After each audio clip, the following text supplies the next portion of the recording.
Dear friends, मैं doctor Pradeep Chaudhary, lecturer physics, government polytechnic college Chittorgarh.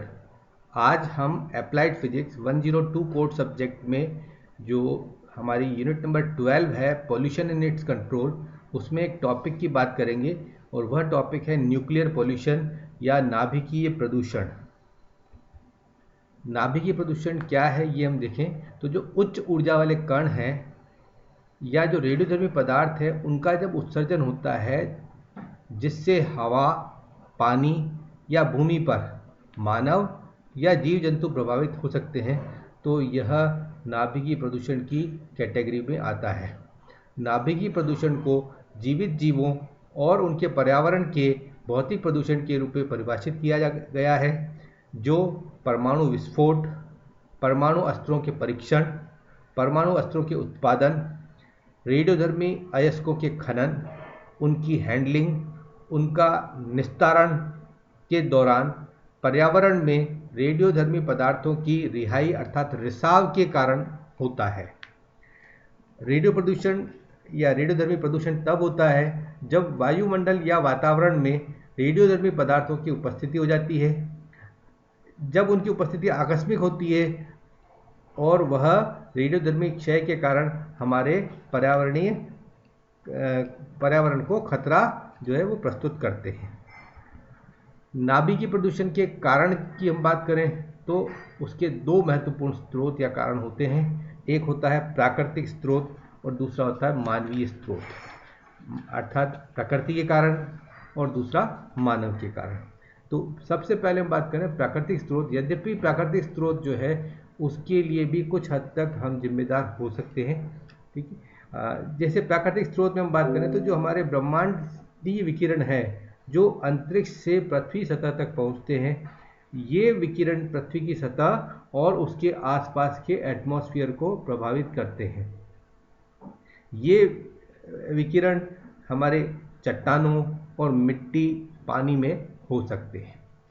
मानवीय स्रोत, मानव के कारण जो नाभिकीय प्रदूषण होगा तो वो मानवीय स्रोत की कैटेगरी में आएगा। उसमें ये अलग अलग प्रकार हैं। पहला प्रकार है परमाणु रिएक्टर और परमाणु ईंधन। जो परमाणु रिएक्टर और परमाणु ईंधन के कारण जो जिस कारण से ये होगा वो कारण क्या है हम देखें। परमाणु रिएक्टर के संचालन से बिजली का उत्पादन होता है। इसमें हमारे जो ईंधन प्रयुक्त होता है वह और शीतलक तथा साथ के साथ जो पदार्थ उत्पादन उनका उसमें होता है, ये सभी नाभिकीय प्रदूषण में योगदान करते हैं। यदि इन रेडियोधर्मी अपशिष्टों का सही ढंग से निस्तारण नहीं किया जाए और इसे ऐसे ही कहीं फेंक दिया जाए तो ये ज़मीन की सतह पर बैठते हैं, वर्षा के साथ सतह के पानी तक पहुंचते हैं और हमारे जो सजीव प्राणी हैं उनको नुकसान पहुंचाते हैं। रेडियो एक्टिव आइसोटोप, कई रेडियो एक्टिव आइसोटोप का उपयोग वैज्ञानिक अनुसंधानों में किया जाता है। साथ ही उनको हम हमारे कई फील्ड जो है, कई क्षेत्र हैं, उनमें भी हम इनका उपयोग करते हैं। यदि इनका उपयोग होने के बाद समय पर पूर्ण रूप से अच्छे ढंग से निस्तारण नहीं किया जाए तो ये पृथ्वी पर ही उपलब्ध होते हैं और किसी न किसी माध्यम से मानव शरीर में या सजीवों के शरीर में प्रवेश करके और उन्हें नुकसान पहुंचाते हैं। परमाणु दुर्घटनाएं, जो परमाणु ऊर्जा से संबंधित हमारे रिएक्टर हैं उनमें कई दुर्घटनाएं हुई हैं। फुकुशिमा में जो दाइची परमाणु आपदा है वो है, चेरनोबिल आपदा है। ये कुछ घटनाएं हैं जो हाल ही पिछले 20, 25, 30 सालों में हुई है। इन घटनाओं में के कारण जो है कई लोगों की मौत हुई है और कई लोग इससे प्रभावित भी हुए हैं। तो परमाणु दुर्घटनाएं जो हैं वह भी नाभिकीय प्रदूषण का महत्वपूर्ण स्रोत है। परमाणु हथियारों का उपयोग, परमाणु मिसाइलें हैं, परमाणु बम हैं, इनका उपयोग द्वितीय विश्व युद्ध के समय किया गया था जिससे रेडिएशन फैला था। 1945 में हिरोशिमा और नागासाकी में जो हमले हुए थे उससे जो है पूरे वहाँ की जो जनता थी, जो पॉपुलेशन थी, उस पर इसका बहुत बुरा प्रभाव पड़ा था। इन दोनों शहरों में जो कैंसर के मामले हैं आज भी बाकी जापान के बाकी भागों की तुलना में अधिक है। तो इस प्रकार से परमाणु हथियारों के उपयोग जो है वह भी नाभिकीय प्रदूषण का कारण है। इन ईंधन का जो स्रोत है, जहाँ से ईंधन प्राप्त होता है परमाणु ईंधन, उनका खनन, फिर उनका स्टोरेज भंडारण, फिर उनको यूज़ करना और यूज़ करने के बाद उनका निस्तारण, ये सभी प्रक्रियाओं जो है वो मानव द्वारा संचालित की जाती है।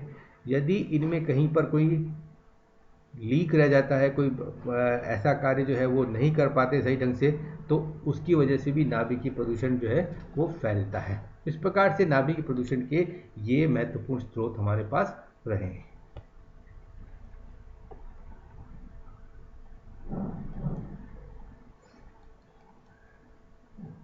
नाभिकीय प्रदूषण के प्रभाव। नाभिकीय प्रदूषण के दो तरह के प्रभाव होते हैं, तत्काल प्रभाव इमीडिएट इफेक्ट एवं विलंबित प्रभाव डिलेड इफेक्ट। जो तत्काल प्रभाव है वो हमें दिखाई दे जाते हैं तुरंत।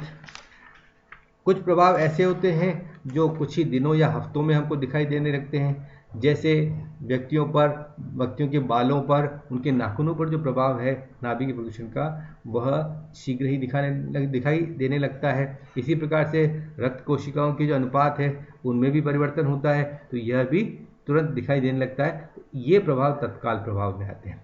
विलंबित प्रभाव। नाभिकीय विकिरणों के कुछ प्रभाव ऐसे हैं जो उनके उत्सर्जन के कई महीनों या सालों के बाद हमें दिखाई देते हैं। यह प्रभाव आनुवंशिक परिवर्तन के रूप में हो सकते हैं, ट्यूमर कैंसर के विकास के रूप में हो सकते हैं, और इस प्रकार के प्रभाव जो है वह कई वर्षों तक मानव जाति को प्रभावित करते हैं। नाभिकीय प्रदूषण से मानव जीवन, पशु पक्षियों एवं पर्यावरण पर निम्न प्रभाव जो है वो हम देख सकते हैं। विभिन्न प्रकार की बीमारियाँ। विभिन्न प्रकार की बीमारियों में हम बात कर सकते हैं, कैंसर सबसे प्रमुख बीमारी है जो विकिरण से उत्पन्न होती है। यह कई वर्षों से जो इससे प्रभावित लोग हैं, जो इन संस्थानों के आसपास कार्य करते हैं, उनमें काफ़ी देखी गई है। इसके अलावा ल्यूकीमिया है, एनीमिया है, रक्तस्राव है, जीवन काल में कमी अर्थात समय से पहले बूढ़ा होना, समय से पहले मौत होना, हृदय संबंधी जटिलताएं, ये कई सारी बीमारियां जो है वह नाभिकीय प्रदूषण से होती है। आनुवंशिक उत्परिवर्तन की बात करें तो आनुवंशिक उत्परिवर्तन जो है उस पर भी इसकी बात करें तो यह समय के दौरान आनुवंशिक टूटने के कारण डीएनए की जो किस्में हमारी उनको नुकसान पहुंचता है। इसी प्रकार से मिट्टी का बांझपन है, तो उसके बारे में हम कह सकते हैं कि वायुमंडल में विकिरण के संपर्क का मतलब ये होता है कि मिट्टी में भी वो मौजूद है। मिट्टी में जो रेडियोधर्मी पदार्थ उपलब्ध होते हैं तो वहाँ जो मिट्टी में पोषक तत्व होते हैं उनके विनाश के लिए जिम्मेदार होते हैं। इस प्रकार से वो मिट्टी को बांझ और अत्यधिक विषाक्त बनाते हैं, जिससे यह मिट्टी फसलों को जो है सही ढंग से उनका उत्पादन नहीं कर सकती। तो इस प्रकार से मिट्टी के बांझपन के लिए भी नाभिकीय प्रदूषण जो है वो जिम्मेदार रहता है। कोशिका का विनाश। रेडियोधर्मी प्रदूषण का सबसे महत्वपूर्ण प्रभाव है कोशिका का विनाश। कोशिकाओं में परिवर्तन हो रहे हैं। जीवित जीवों के शरीर में इस मायने में विशिष्ट है कि एक एकल शरीर में लाखों कोशिकाएं होती है, जहां प्रत्येक का उद्देश्य जो है वो अलग अलग होता है। विकिरण विभिन्न अंगों और अंग प्रणालियों के स्थायी नुकसान के लिए मौजूद कोशिकाओं को विकृत करता है। तो इस प्रकार से ये महत्वपूर्ण जो प्रभाव है नाभिकीय प्रदूषण के वो हम देख सकते हैं। नाभिकीय प्रदूषण के और प्रभाव को हम इस प्रकार से व्यक्त कर सकते हैं। परमाणु विस्फोटों के परीक्षण एवं दुर्घटनाओं से जल, वायु एवं भूमि का प्रदूषण।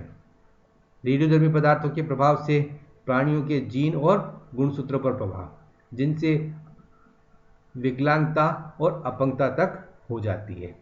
इनके प्रभाव क्षेत्र में आने पर कैंसर जैसी घातक बीमारी और इस प्रकार की बीमारी जिसका पहले हमने वर्णन किया था वो हो सकती है।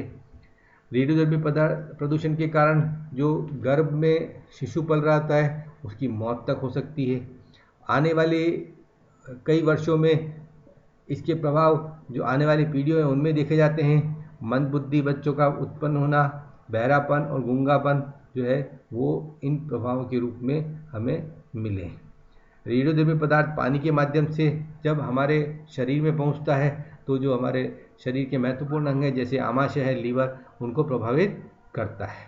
रेडियोधर्मी पदार्थ और उनके खनन के दौरान ये पदार्थ जो है पर्यावरण में प्रवेश कर जाते हैं, मिट्टी के माध्यम से, पेड़ पौधों से होते हुए मनुष्य और जीव जंतुओं तक पहुंचते हैं। इस प्रकार से ये नाभिक प्रदूषण के कुछ महत्वपूर्ण प्रभाव हैं। नाभिक प्रदूषण के नियंत्रण के उपाय। परमाणु रिएक्टर, उद्योगों और प्रयोगशालाओं से रेडियोधर्मी सामग्री का रिसाव अर्थात लीकेज जो है वो पूरी तरह से बंद होना चाहिए। ऐसा सिस्टम होना चाहिए कि यह पदार्थ जो है वो किसी तरह से वहाँ से लीक ना हो। रेडियोधर्मी अपशिष्ट पदार्थ हैं, उनका जो निकास है, उनका जो निस्तारण है वो बहुत ही सुरक्षित ढंग से होना चाहिए।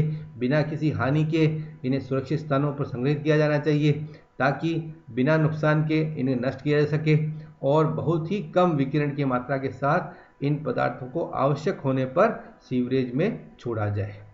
निवारक उपायों पर विचार किया जाए ताकि विकिरण जो है वो प्राकृतिक स्तर की जो सीमा है हमारी, अनुमेय सीमा जो लिमिट है हमारी, उससे ऊपर नहीं बढ़े।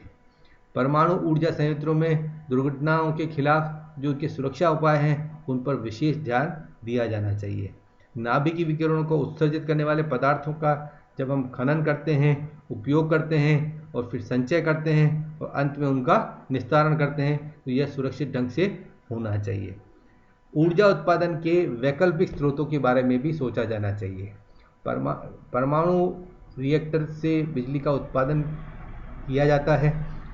इसमें ऊर्जा का उत्पादन तो अच्छी तरह से होता है, लेकिन इसके साथ साथ जो नाभिकीय प्रदूषण है उसकी भी पूरी संभावना यहाँ पर रहती है। तो ऊर्जा उत्पादन के वैकल्पिक स्रोतों के बारे में भी अब हमें आगे सोचना होगा। विकिरण से जो प्रभावित कक्ष हैं उनमें विशेष तरह के जो सिक्योरिटी सूट्स हैं वो उपलब्ध किए जाने चाहिए। कार्यस्थल पर अर्थात रिएक्टर की जगह पर या जहाँ खनन होता है वहाँ पर प्रति व्यक्ति एक्सपोजर कम से कम हो, पर पर्सन जो है एक्सपोजर है वह कम से कम हो, ये ध्यान रखा जाना चाहिए। इस प्रकार से नाभिकीय प्रदूषण के नियंत्रण के कई सारे उपाय हैं जो हम समय समय पर कर सकते हैं। थैंक यू, धन्यवाद।